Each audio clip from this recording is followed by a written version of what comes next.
British Prime Minister David Cameron is talking about what he calls a new chapter in defence cooperation with France. As well as closer military tie-ups, there'll be a new treaty that'll see a UK centre develop nuclear testing technology, while one in France carries it out. Europe correspondent Philip Williams reports. With a long history of animosity and even war, this was always going to be a big day.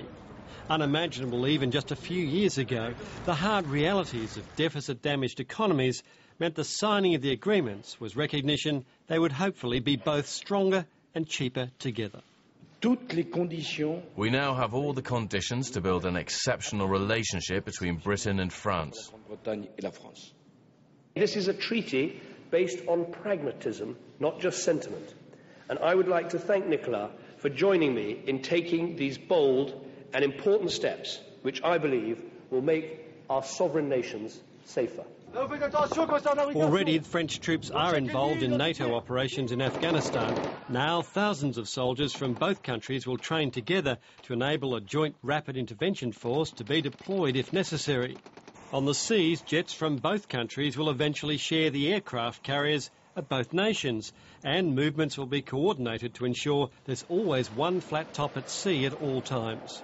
But perhaps the most controversial plan is for joint facilities in both France and Britain for the testing of nuclear warheads. Both leaders vehemently deny this is any surrender of independence. Let me say this plainly.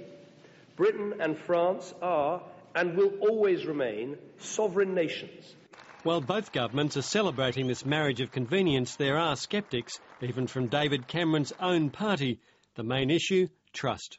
We cannot have a strategic fusion with a country which has historically and still has diametrically different strategic objectives on the world stage. Not everyone's comfortable with the deal, and of course Lord Nelson of the Battle of Trafalgar would have his doubts. He said, "You must hate a Frenchman as you hate the devil." Fortunately, times have changed. What would he think of today's deal? Probably be spinning on his column.